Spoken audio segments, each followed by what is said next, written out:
Hey, welcome back to Home Organizing for Beginners.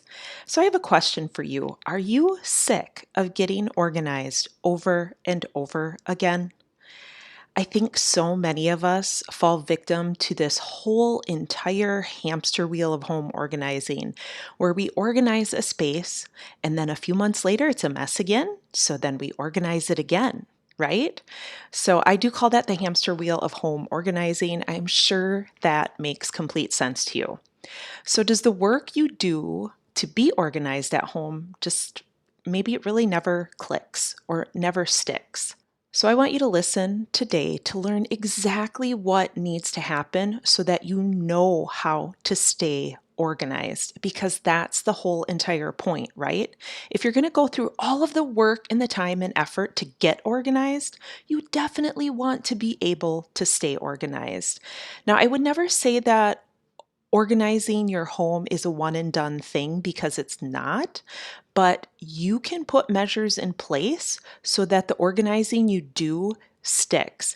And maybe it needs a little tweak or a little tweak here or a little tweak there over the course of years as your season of life changes. But there is truly only one thing that you need to grab hold of and really perfect. I shouldn't use the word perfect because that's definitely not what I mean. There's one thing you need to grab hold of and get good at, right? And that's documenting what you expect. If you've gone through the process to declutter a space and you've gotten rid of all of the junk, you've thrown things away, you've donated different things, and now you've organized it and it is set up exactly the way you want it. You love it. Maybe you focused on the function and then you did a little bit of fashion stuff too. You kind of set it up to look the way you wanted it to look as well. But now, how do you keep it that way? I think this is the piece of the puzzle that most professional organizers miss. So, I have a friend who hired a professional organizer. Her new job actually paid for it. She was going to be working from home. So, they wanted to really get her office set up the way that it would work for her. And she was like, ooh, I could spend the money on things that would help me organize myself, or I could actually have a professional organizer come in. And that sounds enticing, doesn't it, to have a professional organizer come to your home? Well, I don't think professional organizers are a bad idea. I don't think you really necessarily learn how to keep what they do. You don't learn how to keep it that way. That's not really part of the professional organizing realm, if you will. You need to decide exactly what you're expecting to happen on a regular basis within the space that you organized. Now, there's something else that I always touch on and I'm always an advocate of is that you really focus on the functionality of the space over the fashion. Fashion can always come later because think about it. If you are organizing your office, you dive in, you get everything looking great, you have the decor and the color scheme that you want, right? But this piece of, I don't know, maybe you have a bookshelf you love the bookshelf, but you have like 10 or 15 books that don't fit in it. Did you buy the bookshelf before you organize your office, right? And you don't really want to part with those books? It's like going out and buying containers as the first step of your home organizing project. You don't know what you're going to need. You don't know the size, the space.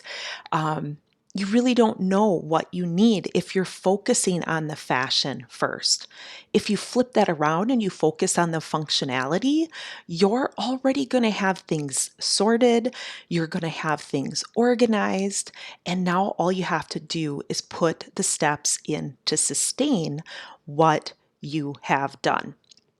Okay, so I think you get it. I just wanted to share all of that information because that's the point you've gotten to. You have it set up the way that you want it to be. In order to sustain it, you've gone through all of that.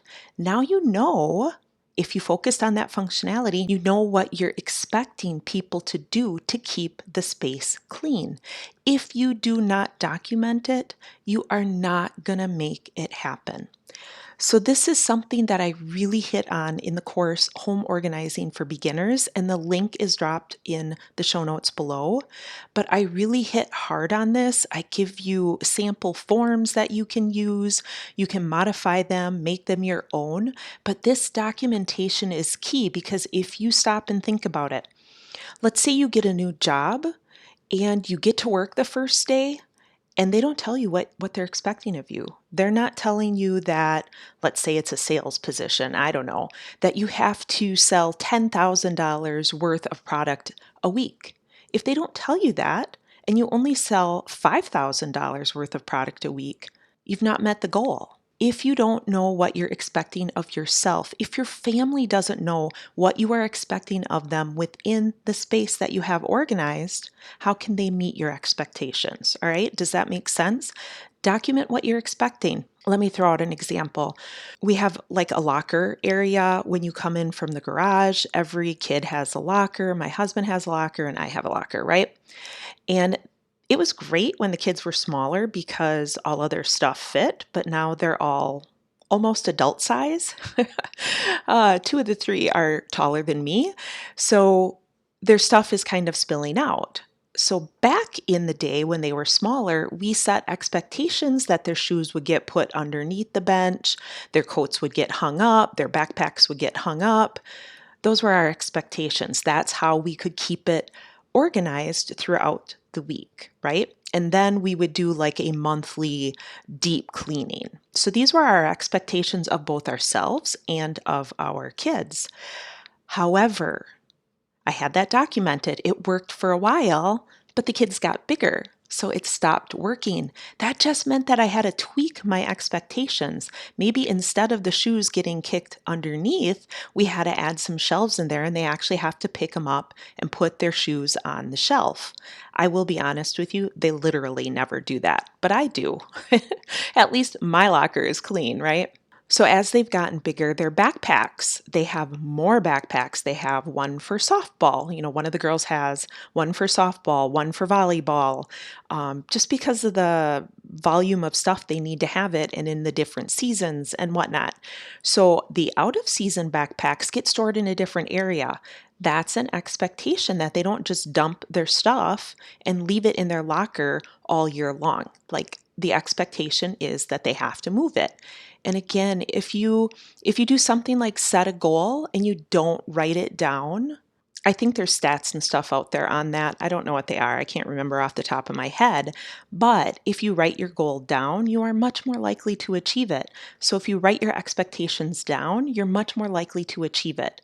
I don't say that kids are perfect and they're going to do everything you ask them to do, but they don't stand a chance if you don't even tell them or document and post. That's the other part. You can post it on the wall in the area.